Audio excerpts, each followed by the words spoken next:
Oxygen food and talk, তাই বাংলার ঘরে ঘরে মুখরোচক। তোমার ফ্রেমে তুমি আমাদেরকে নিচ্ছ এবং যারা যারা ফ্রেমে থাকছে তুমি কিছু মানুষ ছাড়া কারোর নাম দিচ্ছ না। চ্যানেলের টিআরপি একটু বেড়ে যাবে, শুধু তুমি সেই নামটা দেবে, কিন্তু তুমি ইউজ সবাইকে করবে। প্রথমত না জানিয়ে কাউকে ফ্রেমবন্দি করো না, মানে সেই রাইট কারোর নেই। সঙ্গে যার বাড়িতে বসে আছি তিনি নায়িকা হয়েই শুরু করেছিলেন, তারপরে তিনি হয়ে গেলেন কখনো নায়কের বোন, কখনো বা নায়িকার ননদ, মানে ব্যাপারটা একই দাঁড়ালেও একটু ক্ষোভ আছে মনে হচ্ছে তার মনে। চার দিদি, টলি টাইমে তোমাকে ওয়েলকাম। এবং যেটা বলছিলাম যে নায়িকা দিয়ে তো শুরু হয়েছিল, তারপর হঠাৎ করে তুমি সবটা ছেড়ে দিলে, তারপরেও কি ইচ্ছা ছিল নায়িকা হওয়ার, না অন্য কোনো স্বপ্ন নিয়েই ছেড়ে দেওয়া? না, অ্যাকচুয়ালি আমার যেটা ওই সময় দাঁড়িয়ে মনে হয়েছিল, মানে আফটার মনসা আমি বলছি, মনসাতে একটা দেবীর চরিত্রে অনেক দিন যেহেতু পাঠ করেছিলাম, তো তারপরে মনসা হুট করে বন্ধ হয়ে যাওয়ার পরে আমার কাছে এখানে আকাশ নীল থেকে অফার আসে। হ্যাঁ, মানে নতুন এখানে আকাশ নীল থেকে অফার আসে, সেটাতে নেগেটিভের জন্য বলে। তখন আমি ভেবেছিলাম যে এতদিন ধরে একটা দেবীর চরিত্রে পাঠ করেছি, যদি নেগেটিভ করি অসুবিধা তো কিছু নেই, তাহলে একটু এক্সপেরিমেন্ট করা হবে। প্লাস আমি তখন যেমনটা দেখেছিলাম যে কন্ট্রাক্টে থাকলে, মানে কন্ট্রাকচুয়াল বাউন্ডারিজ এর মধ্যে থাকলে, তখন অন্যান্য প্রোডাকশন হাউস বলো বা সিরিজের কাজ বলো বা ছবির কাজ বলো, সেগুলো যেহেতু লিড করতাম সেজন্য সেই অফারগুলো খুব একটা আসতো না। তো সেই রিস্কটা আমি নিয়েছিলাম এখানে আকাশ নীল থেকেই, যে আমি করবো, নেগেটিভ করে দেখি কেমন হয়, আর তাহলে আমি বাইরেও কাজ করতে পারবো। তো এইটাই আমার ইন্টেনশন ছিল। তারপরে পরপর পরপর তো চরিত্র করতে মানে করেছি আর কি। তো খুব ঠিক নয় যে, মানে কারণ এখানে তো মানে যে যেটা করবে তাকে একদম মানে সেই পার্টটাই সে পেতে থাকে আর কি। নেগেটিভ করলে সে নেগেটিভই পায়, পজিটিভ করলে পজিটিভই পায়, একবার দিদি করলে দিদি পেতে থাকে, বোন করলে বোন পায়। তো এটা একটা এখানকার একটা ফরম্যাট। তো এই ফরম্যাটটা যদি চেঞ্জ হয় তাহলে খুব ভালো, না হলে দেখো কাজ করে তো খেতে হবে, কিছু করার নেই। সুতরাং কাজ যেমন যেমন এসেছে আমি অ্যাকসেপ্ট করেছি, মানে সেটাতে আমার কোনো আক্ষেপ নেই বা কিছু নেই। যদি আক্ষেপ নাই থাকে তাহলে একটি বিশেষ পোস্ট, এবং সেটি ঘিরেই গতকাল থেকে বা বলা যেতে পারে লাস্ট 2 দিন ধরে সমাজ মাধ্যমে নানা লেখালেখি, যে আরাত্রিকাকে তুমি হিংসে করো, অর্থাৎ জোয়ার ভাটার, মানে একদম আমি ননসেন্স বলবো এটা, মানে যারা এটা করেছে তাদেরকে আমি সত্যি ননসেন্স ছাড়া মানে আমার কোনো কিছু বলার নেই। আমি পোস্টটা একদম অন্য জায়গা থেকে করেছিলাম, কোনো নায়ক নায়িকা কাউকে উদ্দেশ্য করে আমি পোস্ট করিনি। কারণ আমি অনেক বছর ধরে কাজ করেছি, আমি দেখেছি, অনেককে দেখেছি কাজ করতে, তারপর হারিয়ে যেতে, আবার নতুন মানুষ আসতে কাজ করতে, আবার হারিয়ে যেতে, আবার অনেককে দেখেছি যে সাস্টেন করে গেছে, বছরের পর বছর কাজ করে গেছে, সুন্দরভাবে কাজ করে গেছে। তো আমি দুটোই দেখেছি, আর আমি নিজেও কাজ করে এখনো যাচ্ছি। সুতরাং আমি কাউকে অ্যাটাক করার আমার মানসিকতা কখনোই ছিল না, মানে ভবিষ্যতেও থাকবে না, আর অতীতে তো কোনোদিনও ছিলই না, আর এখনো নেই। মানে আমি কেন এটা খুব ক্লিয়ারলি বলছি, কারণ সত্যি আমি দেখলাম প্রচন্ড উল্টো পাল্টা লেখালেখি মানুষজন লিখছে, এবং মানে কোন ডিজিটাল কি বল ডিজিটাল মানে প্ল্যাটফর্ম, মানে কোন ডিজিটাল প্ল্যাটফর্ম থেকে এগুলো লেখালেখি হচ্ছে সেটা নিয়েও আমার বিন্দুমাত্র মাথা ব্যথা নেই। আমি যেটা লিখেছিলাম সেটা হচ্ছে যারা এখন খুব যেটার চল, হ্যাঁ আমাদের সময় আমি কখনো দেখিনি এরকম যে সেট ভিজিট, মানে সেটাও মানে 6 মাসে 9 মাসে একবার হয়তো হতো আর কি। সেটাও সেট ভিজিটটা প্রপার একটা সেট ভিজিট হতো, যেখানে সেটও দেখানো হতো, সেটেরও যে একটা প্রাধান্য আছে, বা যারা কি বলবো, যারা অ্যাকচুয়ালি হ্যাঁ যারা কাজ করে তাদেরও যে একটা সাংঘাতিক জায়গা রয়েছে সেটাও দেখানো হতো। সেটা আর্ট ডিপার্টমেন্ট থেকে শুরু করে ক্যামেরার পেছনে যারা, ক্যামেরার মানে ডিপার্টমেন্টে যারা রয়েছে, যে মানুষটা চা দেয়, যে মানুষটা খাবার দেয়, তাদের সবাইকে ইনক্লুড করে একটা করা হতো। সেটা আমরা বুঝতাম যে একটা সেট ভিজিট হচ্ছে। তো এখন আমি কিছু ক্ষেত্রে দেখেছি এখন যারা সেট ভিজিট করতে আসে, আমার বক্তব্য যে প্রথমত একটা ঠিকঠাক অ্যাঙ্গেল মেনটেন করে নাও, হ্যাঁ। আর যাদেরকে তুমি ফ্রেমে রাখছো তাদের তো অ্যাটলিস্ট জানা উচিত যে তারা তোমার ফ্রেম বন্দি হচ্ছে, মানে এটা তো বেসিক একটা কার্টিসি আমার যেটা মনে হয়।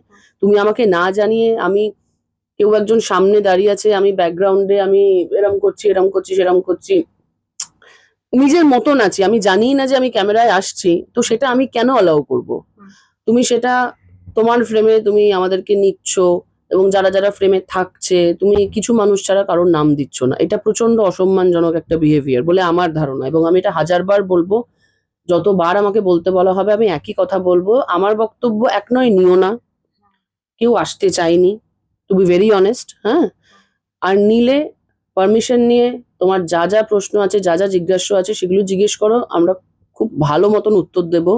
আর যদি না জানিয়ে তোমার ফ্রেমে তুমি বন্দি করে থাকো, তাহলে অ্যাটলিস্ট এই সম্মানটুকু দাও যে নামটা দেবে। মানে যেই নাম দিলে তোমার চ্যানেলের টিআরপি একটু বেড়ে যাবে, শুধু তুমি সেই নামটা দেবে, কিন্তু তুমি ইউজ সবাইকে করবে প্রপ হিসাবে, সেটা আমি চাই না, এবং সেটা আমি অ্যালাউ করব না, মানে কোনোভাবেই অ্যালাউ করবো না। তো এইটাই আমি লিখেছিলাম যে এটা কেন হবে। আমার গায়ে লেগেছে বস, আমি লিখেছি, সোজা কথা, ঠিক আছে। এবার সেটাকে একটা আরাত্রিক আমার থেকে এত ছোট, শ্রুতিও তোমার পোস্টের নিচে কমেন্ট করেছে। হ্যাঁ মানে কারণ ওরাও সহমত, আরাত্রিকা নিজেও একটা পোস্ট করেছে তারপরে গতকাল। মানে ও পিসড অফ, মানে প্রত্যেকেই পিসড অফ। না জানিয়ে কেন করবে ভাই, মানে এটা তো ঠিক নয়। আর করলে তখন তুমি প্রপার নাম দাও। আমরা তো কালকে কাজ করতে আসিনি, 15 বছর ধরে কাজ করছি, এমনি এমনি তো নয়। তুমি 1.5-2 বছর হয়তো এসেছো, হাতে ফোন নিয়ে ক্যামেরা বন্দি করছো সবাইকে, কিন্তু আমরা অনেক বছর কাজ করছি। সেই সম্মানটুকু যদি না পাই, তাহলে আমিও অ্যালাউ করবো না। আচ্ছা, এই বক্তব্যটা কি শুধু তোমার নিজেকে নিয়ে ছিল, নাকি সেটার অন্যান্যদের ক্ষেত্রে, অনেক সিনিয়রদের ক্ষেত্রে? অ্যাবসলিউটলি আমার সবাইকে নিয়েই বক্তব্যটা ছিল, সমস্ত সিনিয়রদের নিয়েই আমার এই বক্তব্যটা। কারণ আমি কারোর নামই দেখিনি সেখানে, কিন্তু ফ্রেমে হয়তো অনেকেই রয়েছে, মানে জোয়ার ভাটা তো অনেকেই করে ধরো, হ্যাঁ, অনেকেই রয়েছে, অনেকেই ফ্রেমে রয়েছে, কিন্তু নাম কারোর নেই। মানে এটা খুব খারাপ, মানে আমার এই বিহেভিয়ারটা, মানে আমি জানি না যারা, মানে এটা হয়তো ট্রেন্ড, এখন তো সবকিছুই ট্রেন্ড, হ্যাঁ, কিন্তু এটা খুব খারাপ ট্রেন্ড। এটা যত তাড়াতাড়ি সম্ভব চেঞ্জ করা যায় ততটাই ভালো। তবে এক্ষেত্রে জানি দি, তুমি সোশ্যাল মিডিয়ায় লেখার আগে কখনো তুমি চ্যানেল কর্তৃপক্ষের সঙ্গে বা তোমার প্রোডাকশন হাউসের সঙ্গে এটা নিয়ে কথা বলেছো?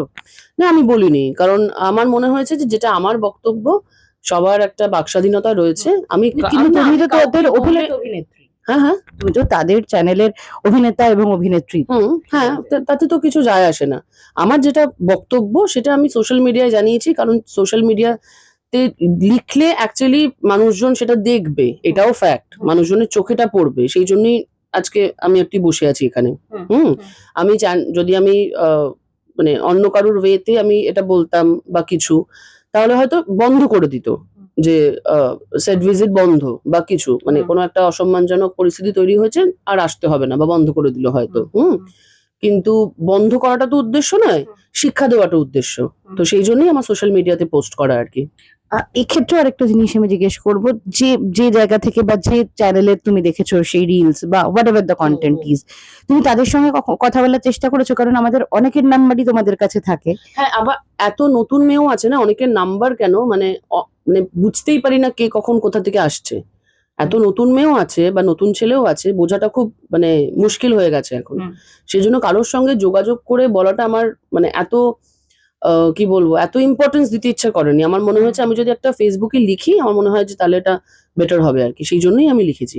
বেশ, এবার এর পরবর্তী কাল থেকে তাহলে তুমি কি অ্যালার্ট থাকবে, নাকি যদি তোমার সেটে যখন আমরা কভার করতে যাব সেই সময় আমাদের উপর একটা ইনস্ট্রাকশন থাকবে, দেখো বস, তখন যদি আমাদের নাম না দিতে চাও বা নাম না দিতে পারো, তাহলে আমাদেরকে ফ্রেমে রাখবে না, এমন? মানে আমার মনে হয় না, মানে এর পরেও যদি তাদেরকে সামনাসামনি বলতে হয়, সেটা খুবই দুঃখের হবে।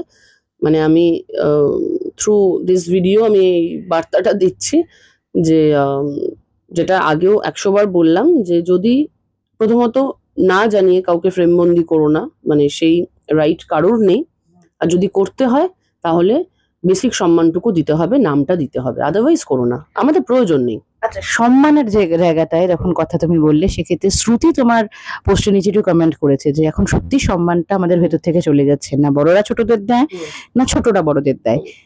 তোমার কখনো এইটা কি মনে হয় যে আমাদের কোথাও না কোথাও আমাদের প্রত্যেকের একের সঙ্গে অন্যের সম্পর্কের জায়গাটা কে কোন পজিশনে আছি সে অনুযায়ী হয়ে যাচ্ছে? আমার না এটা মনে হয় না এখন, মানে এই মুহূর্তে দাঁড়িয়ে, কারণ আমি এরকম প্রচুর নতুন নতুন মানুষদের দেখছি যারা নতুন কাজ করতে আসছে, কিন্তু তাদের অনেক বড় একটা পজিশন, কিন্তু আমরা অনেক বছর ধরে যারা কাজ করছি তাদের কোনো পজিশনই নেই, এরকম আমি প্রচুর মানুষ দেখেছি। সুতরাং এটা নিয়ে আলোচনা করতে বসলে অনেক বিস্তারিত আলোচনা হয়ে যাবে, তো আমি সেখানে যেতেই চাই না। হ্যাঁ, কিন্তু শ্রুতি যেই কমেন্টটা করেছে সেটা খুব নর্মালি কমেন্ট করেছে ও, যে হ্যাঁ মানে এটা তো হয়, মানে যদি বড়রাও যদি ছোটদেরকে বেসিক আমি বলছি যেটা বেসিক সম্মানটুকু না দেয়, তাহলে ছোটরাই বা মানে কি দেখে শিখবে আর কি। হুম। হয় না, মানে এটা তো ভাইসি ভার্সা। বেশ, আজকের আলোচনাটা এখানেই থামাতে হবে। কিন্তু যে প্রশ্নটা বারবার তোমার কাছে এসে করেই থাকি হুম। যখনই এসেছি, সেটা হলো এই একটা শুনছিলাম প্রেম প্রেম হাওয়া নাকি আছে মনে, নেই? কোনো প্রেমের হাওয়া নেই, আমি আপাতত পুরোপুরি সিঙ্গেল। আর would you like to be single নাকি? না, এটা আবার কোনো প্রশ্ন হলো কেন? না। আমি আমি না, কারণ তোমার লাইফটা এবং তোমার যে কোনো জায়গায় তোমার স্বাধীনতাটা তুমি অনেক বেশি এনজয় করেছো। আমি বলছি না বিয়ে করলে স্বাধীনতা চলে যায় বা প্রেম করলে। না, আমি স্বাধীনতাও যেমন এনজয় করেছি, আমি আমার মানে যারাই পার্টনার ছিল আমি তাদের সাথেও খুবই এনজয় করেছি। এমন নয় যে আমি একা বেশি এনজয় করি, একা বরং খারাপই লাগে। ডেফিনেটলি কোনো পার্টনার চাই, কিন্তু মানে এবার যেই হবে তাকে একটু দেখে শুনে করাটাই বেটার, মানে অ্যাটলিস্ট। আতস কাচের তলায় রেখে। হ্যাঁ, মানে আর ঘাটতে চাই না, মোট কথা হচ্ছে এটাই। অনেক হয়েছে, আর না। অনেক হয়েছে আর না। আর যারা যারা শুনলেন এই ইন্টারভিউ, তাদের যদি অন্য কোনো মতামত থেকে থাকে যেটা আপনারা জানাতে চান আমাদের মাধ্যমে, তাহলে অবশ্যই জানাবেন কমেন্ট করে। আর চাঁদনির উদ্দেশ্যে যদি আপনাদের কোনো প্রশ্ন থাকে তাহলে অবশ্যই সেটা জানাবেন তাকে ডিএম করে। Thank you. Thank you.